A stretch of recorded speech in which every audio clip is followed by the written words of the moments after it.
নমস্কার শ্রোতা বন্ধুরা, আমাদের কণ্ঠে ইউটিউব চ্যানেলের পক্ষ থেকে সমস্ত বন্ধুদেরকে অনেক অনেক ধন্যবাদ আমাদের পাশে থাকার জন্য।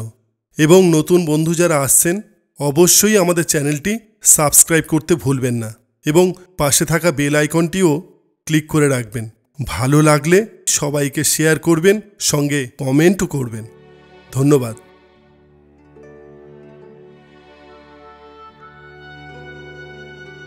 বৃদ্ধাশ্রম থেকে শাশুড়ি মাকে চিঠি।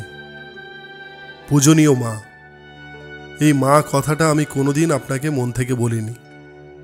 আজ আপনাকে খুব ইচ্ছে হলো একটা চিঠি লেখার, তাই খোলা আকাশের নিচে বসে আপনাকে চিঠি লেখা শুরু করলাম। জানি না এই চিঠি আপনার কাছে পৌঁছবে কি না।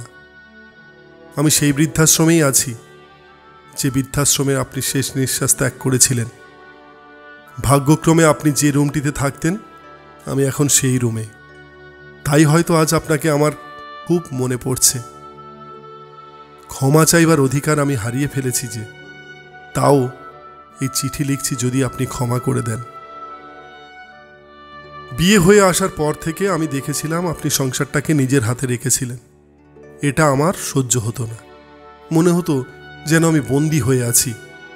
কিন্তু এটা বুঝতাম না মাথার উপর একজন অভিভাবক থাকা কতটা প্রয়োজন। আপনি যখন বলতেন, বৌমা যতটা খাবে ততটা নাও, লোকসান করো না, এই কথাটা যেন আমার অসহ্য লাগতো। কিন্তু আমি এখন বুঝতে পারি আপনি কোনো খারাপ কথা বলেননি তো। আপনি তো আমাকে না খেয়ে থাকতে বলেননি, লোকসান করতে মানা করেছিলেন। আপনার হাতে যখন আপনার ছেলে মাসিক বেতন তুলে দিত তখন আমার খুব অসহ্য লাগতো। মনে মনে ভাবতাম কি করে আপনার কাছ থেকে যে মুক্তি পাওয়া যায়। আপনার কাছ থেকে মুক্তি পাওয়ার জন্য আপনার ছেলের কাছে আমি বায়না করি, আমি তার সাথেই যাব তার কর্মস্থলে। আপনার ছেলে প্রথমে অনুমতি না দিলেও পরে ঠিক মানিয়ে নি কান্নাকাটি করে। বেশ ভালোই ছিলাম দুজনে। কিন্তু যখন আমি অন্তঃসত্ত্বা হই, ডাক্তার আমাকে বেড রেস্ট নিতে বলে, আর তখন আপনার ছেলে আপনাকে নিয়ে আসে আমাদের ভাড়া বাড়িতে। আপনি বাড়ির সব কাজ করতেন, আমাকে সেবা করতেন, তাও যেন আপনাকে আমার অসহ্য লাগতো। আমারও একটি পুত্র সন্তান হয়। আমার সন্তান আস্তে আস্তে বড় হতে থাকে, সব সময় ঠাম্মা ঠাম্মা করতে থাকে।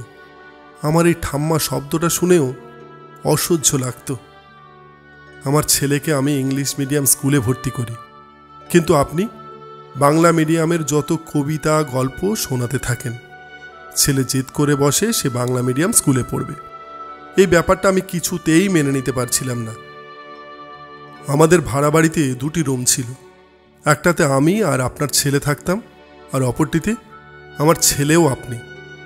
ছেলে বড় হচ্ছে তাই আরেকটা রুমের প্রয়োজন ছিল। আমি আর আপনার ছেলে যুক্তি করলাম দেশের বাড়ি ও জমি বিক্রি করে এখানে নিজেদের বাড়ি তৈরি করব। আপনি কিছুতেই সই করছিলেন না, এটা বলে যে ওটা আপনার শ্বশুরের ভিটে, ওখানে আপনার অনেক স্মৃতি জড়িয়ে আছে। শেষ পর্যন্ত আপনি সই করলেন। আপনার সাথে আমার কোনো মতেই বনিবনা হতো না, তাই স্থির করি আপনাকে বৃদ্ধাশ্রমে পাঠানোর। তখন আমার ছেলে হস্টেলে পড়ে, তাই আপনার ব্যাপারে কিছুই জানতে পারেনি। একদিন ফোনে খবর পেলাম আপনি আর নেই। আমি মনে মনে বললাম, যাক বাঁচা গেছে। এরপর ছেলে বড় হলো, বিয়ে দিলাম। প্রথম ভেবেছিলাম আমি তো আর আপনার মতন গেঁয়ো ভূত নই, তাই আমার সাথে আমার বৌমার বেশ মিল হবে। কিন্তু তা হয়নি। আমার সাথে যেন ইতিহাসে পুনরাবৃত্তি হচ্ছিল। যে বিষয়ে আপনার সাথে আমার তর্ক হতো, ঠিক সেই বিষয়ে আমার সাথে আমার বৌমারও হতো। হঠাৎ করে আপনার ছেলের স্ট্রোক হয়, আর সে আমাকে ছেড়ে চিরতরে চলে যায়। আপনার ছেলের বানানো বাড়ি তাদের পছন্দ হচ্ছিল না। আমার বৌমা থাকতে চায় ফ্ল্যাটে, তাই বাড়ি ভেঙে ফ্ল্যাট বানানোর পরিকল্পনা করে।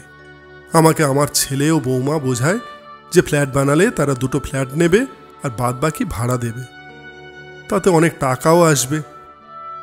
আপনার মতোই আমি কিছুতেই সই করতে চাইনি, কিন্তু আমার ছেলে কান্নাকাটি করে শেষ পর্যন্ত সই নিয়েছিল। বাড়ি ভেঙে তৈরি হলো এক বিশাল বড় ফ্ল্যাট। সেই ফ্ল্যাটে ছিল 2টো রুম আর একটা কিচেন। আমি আমার ছেলেকে বললাম, কিরে, আমার রুম কোথায়? ছেলে বলল, মা, তোমার রুমের কি দরকার? তুমি আমাদের মেয়ের সাথে মেয়ের রুমে থাকবে। নাতনির সাথে নাতনির রুমেই থাকছিলাম। নাতনি যত বড় হতে থাকে আমার সাথে খারাপ ব্যবহার করে। আসলে ওর চাই একটা নিজস্ব রুম। তাই আমার ছেলে ও বৌমা স্থির করে আমাকে বৃদ্ধাশ্রমে রাখার। আমি আজ বৃদ্ধাশ্রমে, মা। যে বৃদ্ধাশ্রমে আপনি ছিলেন, ভাগ্যের কি পরিহাস দেখুন।